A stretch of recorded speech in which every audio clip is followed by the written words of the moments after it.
Yesterday, me and my granddaughter went and picked tomatoes. I babysat her yesterday. And I had her pick the cherry tomatoes. And this is part of the basket that she picked. So I'm going to go through them today. And I'm going to can some tomatoes.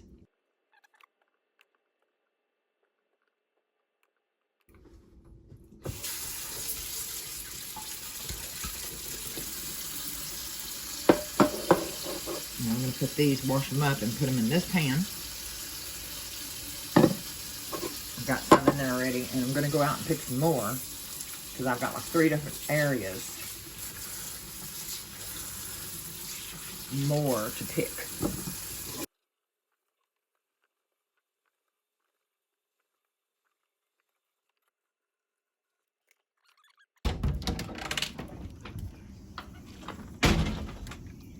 Okay, kitties.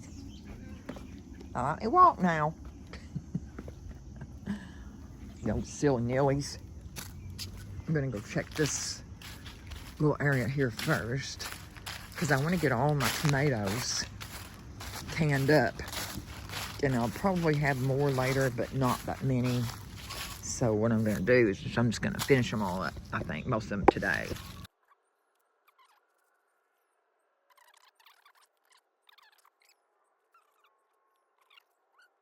Now I'm gonna head over here. That's my chickens. It's finally getting almost big enough to go into the big pen.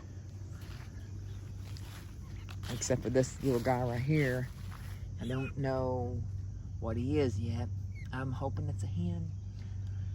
But they're getting big. Those are the white, black ones. It says when I bought them, they're called Brahmas. And those are the gold lace. I can't remember the rest of the name, but they're getting big. But this is a loner. His mother and 2 siblings got attacked 2 or 3 months ago. I can't remember. And fortunately, it didn't get touched. You know, it didn't get attacked. So I had to go buy some more little ones to go with it. And so they're a little bit older than that one. So it'll be probably another couple of weeks where he'll catch up to them, and then I can move them. Now I've got a few right here, which is behind my house. I got a little, I don't know, I call it my kitchen garden. But I got little different things in here. Got my oregano and lemon balm there, but then I got some okra and some more tomatoes there. And I got some milkweed. Just some pollinator plants too. Joe Pye weeds right here. And then right in front of it is a cherry tomato plant that's just fell over. I run out of sticks to use, or stakes. All right, here is some, I don't know, that's not 2. I'll give that to the chickens, which is right behind me. Some of these are just gonna go to I'll still call them my baby chickens. My baby chickens, even though they're almost grown.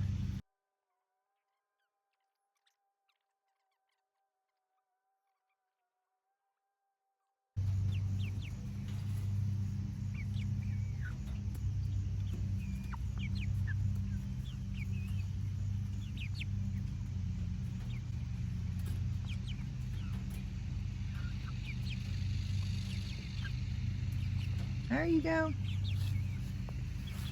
Ooh, I see a big red one down in there. Yes. Okay, let me got quite a few on this one. Yes. All right, so I'm gonna have a few. There's some right here. Looks really good.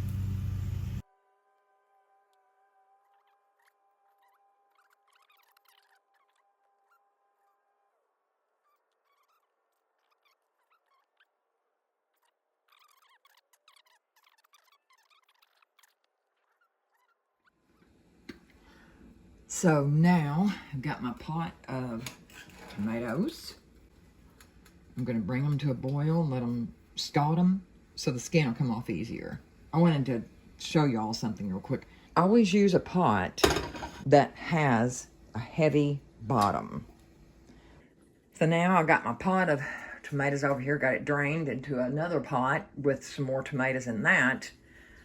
And I'm gonna put these into a big pan, a silver pan, whatever you've got, a pot or a bowl, a big bowl. And I have ice at the bottom. As you can see, there's some ice at the bottom. And kind of lay them on the ice and let them cool off. That cools them off a little faster because they're scalding hot. So I'm going to take the middle out, the core.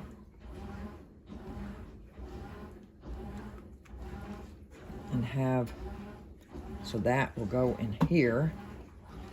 Then the rest of it, the skin should slide right off. Should peel right off. Most of the time, that's the way it does. And sometimes you can even just peel it with your hands. But this is still kind of hot. I was thinking it was cooled off by now, but I don't. It's enough, though, I think.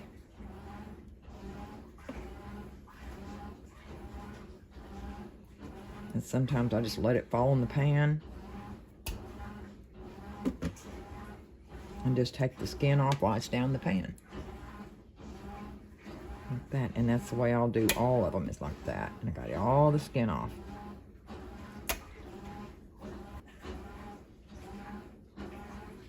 See that if you hold it over the pan that you're going to cook them in, all the juices will fall into that same pan that you're cooking them in. So it just works better that way.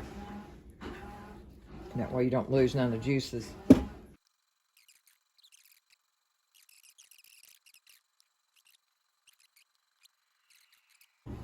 It's a job, but it's worth it. You know what your tomatoes are. You know that you grew them and you took care of them. And you know what you're putting in them, which all I'm putting in mine is a little lemon juice and a little salt. Now I have a few more. I've got all my tomatoes put in a big pot that I've skinned and everything. Now I've got some that's got some bad spots on them, so I'm gonna do those separately. So I'm just gonna cut off and see what I can salvage out of these. And looks like there was only one spot on that one. So I just take these and just peel the skin off of them. They haven't been scalded because I didn't want to put these in with the good tomatoes. I want to do these separate because they've got lots of, a few spots on them. So I just cut them off, and whatever's left of that tomato, sometimes it's a lot left, and I'll throw it in my big pot with my other tomatoes.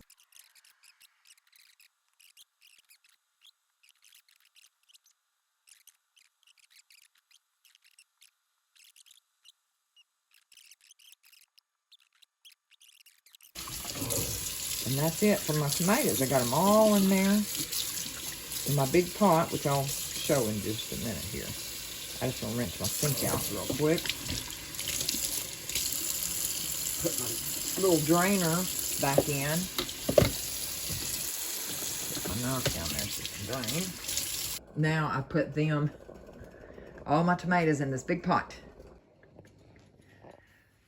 Okay, so now I've got all my tomatoes in my pot that they're ready to go in the jars, but first I want to do my other cherry tomatoes. I want to get them, use the immersion blender on them, and I'm going to pour them in this pan. Meanwhile, I've got my canner set on, getting it heated up. The water, there's 3 quarts of water in there with a tablespoon of vinegar, which keeps the film from forming on the jars while they're canning on the outside of the jars, so that kind of keeps them clear.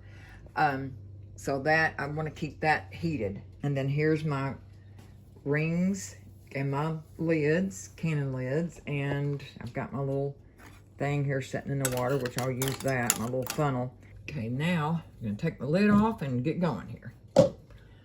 Here's my immersion blender, and this is a handy dandy right here. So I get to use what's in this pan, the cherry tomatoes. I get to add these to my pot of tomatoes over here that I'm gonna can after a while. So let me get started here. Sometimes that little cord likes getting away, but sometimes it likes to jump up on you, the juices, so try to keep it down in there. And there's just a little button you push here this little button right here, and you just hold it in and it just goes on its own. But you gotta, and as soon as you let go, it stops. So here we go. Kind of keep it down on the bottom of the pan. Okay, every bit of the skins are gone. They're all cut up, and they're into liquid form. No waste. Let me get my wooden spoon here and just check, make sure. And it don't look like there's anything in there like any kind of skin. So now I'm going to go pour this into my big pot of tomatoes.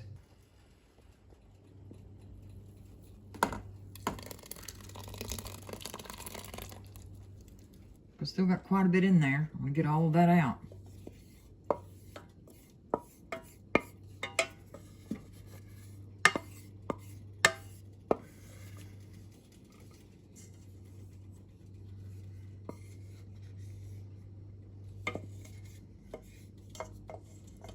And there we go. And I'll waste none of it. Plain old canned tomatoes that I can use for all sorts of things. Soups, all kinds of different soups. Chili. Oh, there's a lot of dishes out there I can make. But that's why I do mostly with my tomatoes. I mostly do this right here. Just can them whole, you know, chop them up, or cut them up a little bit. I just can them whole. Okay, I've got everything ready. Got my tomatoes in the big pot here. It has been heated all the way through. You got to make sure all your tomatoes are heated all the way through. So, okay, I'm going to start putting this, filling my jars with tomatoes.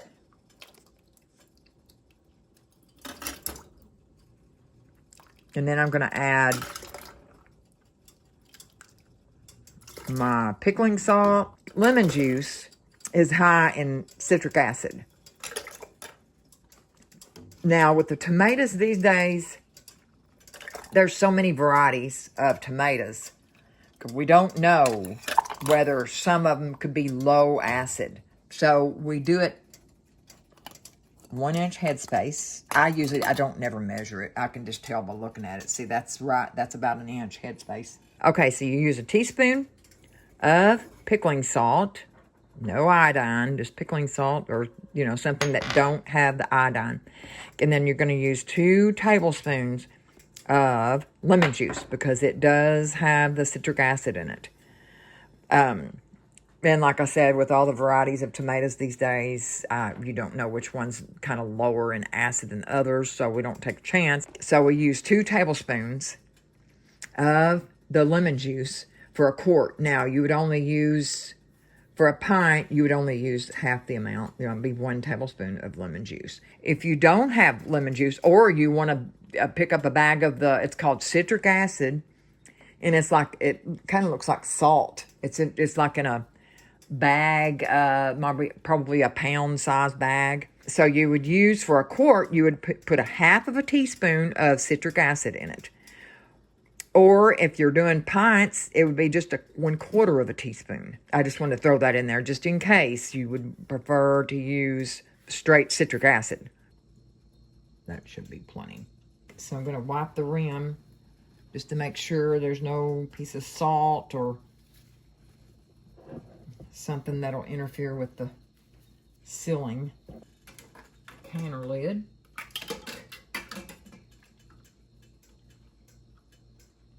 On.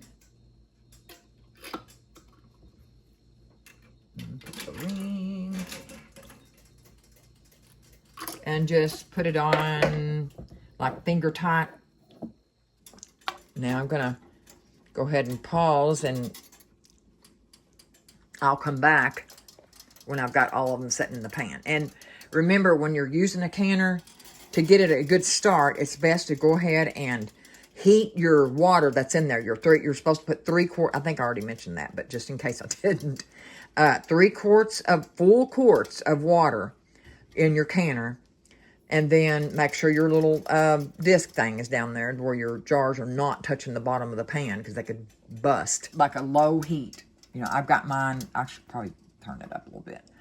And get it good and hot, where it's really hot. And then by the time you get all your quarts in there and you put your lid on and do your, you know, line it up with the arrow and all that little arrow there, you got to make sure you do all that correct. I went by, I mean, each year I get my little book, my handbook out, refresh myself on what I'm supposed to do. But I will come back when I have them all filled. Now, on my last quart jar, I'm going to stick my, also I forgot to mention just to stick some kind of instrument in there to debubble it, just to make sure there's no bubbles in there.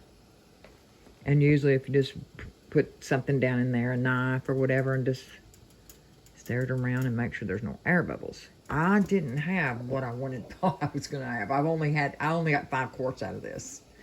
So 5 is better than 4. I would rather have 7, but I only have 5. There's my 5 quarts of tomatoes. That's all I got, but like I said a while ago, it's better than nothing. It'll be okay. Okay, the next step is I'm about to put my lid on, but first there's a little hole for safety.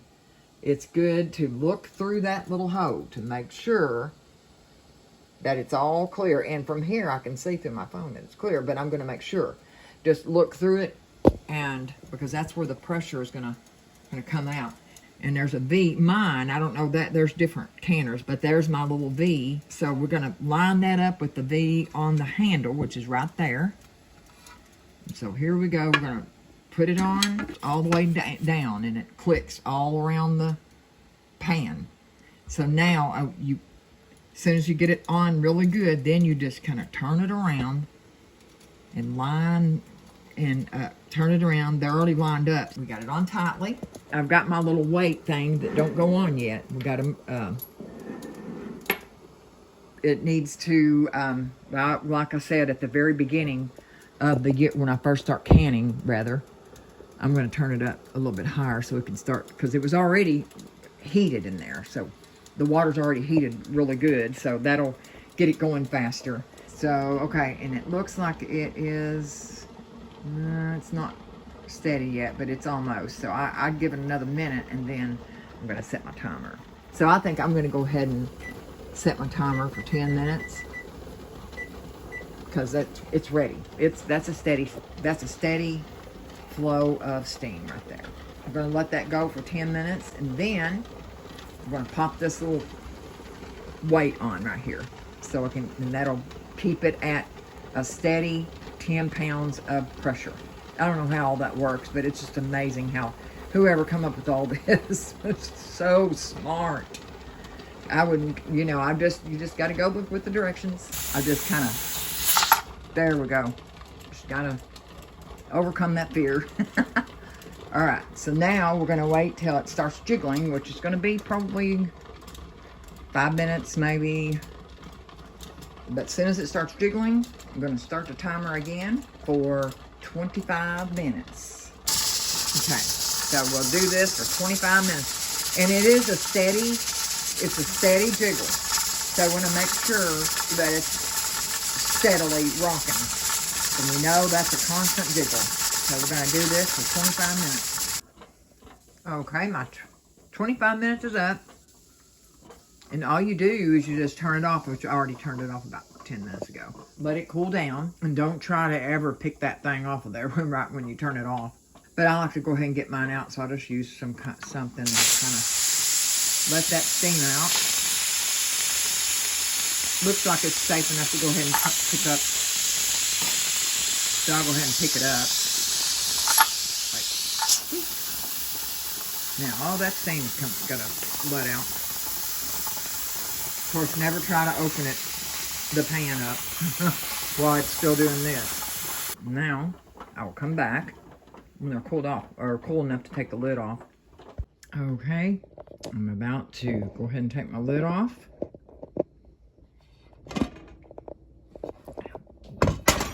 Gotta watch that steam.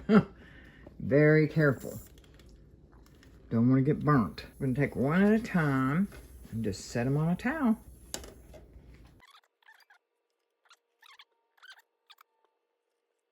When the seal makes it, when it seals. It makes that little click noise that I always look forward to hearing.